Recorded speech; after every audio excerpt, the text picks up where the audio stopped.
For Arielle Anacker, most days begin with tests and treatment at the National Institutes of Health Pediatric Cancer Clinic. Couple big breaths for me through your mouth.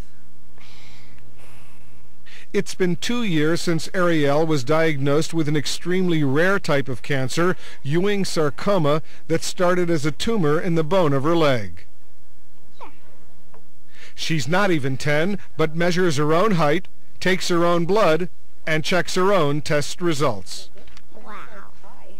She's here to explore a new treatment using vaccines, immune therapy, and possibly bone marrow transplant type therapy to try to give her a better chance at cure than she would have with otherwise standard therapy.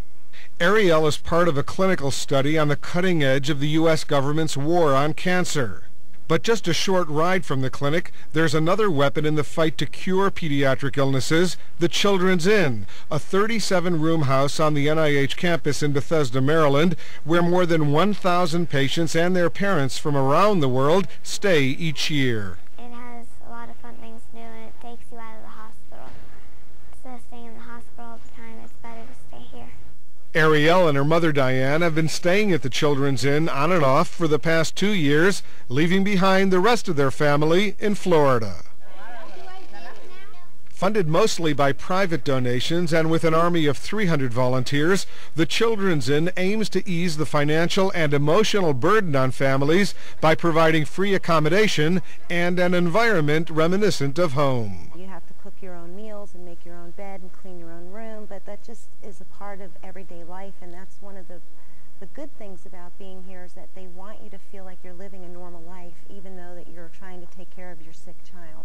Many of the families have racked up monstrous bills for treatment before coming to NIH and wouldn't be able to afford the cost of an extended stay in the Washington area. Like Ernestina Prudencia from Bolivia, who's been at the inn for a year while her 11-year-old daughter Carla fights complications from a bone marrow transplant for leukemia. It's like a family. They try to make us forget all our problems and our suffering, since we're so far away from our families.